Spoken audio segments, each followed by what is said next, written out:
Pope Francis leaves behind a lasting legacy of change for the Catholic Church. One of the largest is the Church's rapid shift to a predominantly non-European body.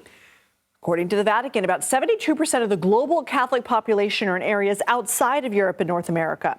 Francis elevated bishops from Africa, South America, and Asia, like Luis Tagle, the former Archbishop of the Philippines, who he put in charge of the Church's efforts to reach a broader global population. He also established cardinals in places that had never had representation before, including Mongolia and South Sudan.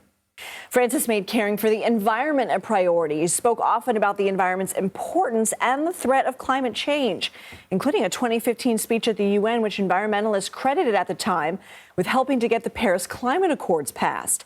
In 2015, he wrote a 184-page letter to all Catholic bishops discussing his thoughts on climate change that helped spur Catholic environmentalist movements.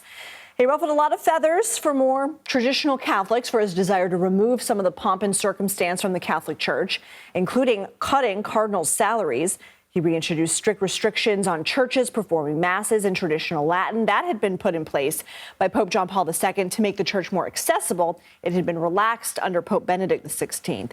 And Pope Francis chose not to live in the Apostolic Palace, where popes had resided for more than 100 years, instead choosing a small two-bedroom apartment inside a communal residence hall next to the palace. But his legacy that most frequently generated headlines was related to his softening of his strict church doctrine involving the participation of women and LGBTQ people in the church. He changed the Vatican's constitution to allow anyone, including women, to serve in senior roles that were previously reserved for cardinals.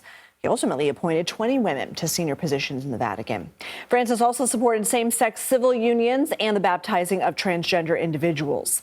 Some critics have argued his support didn't go far enough, such as ending church teachings that condemn homosexuality or allowing women from serving as priests.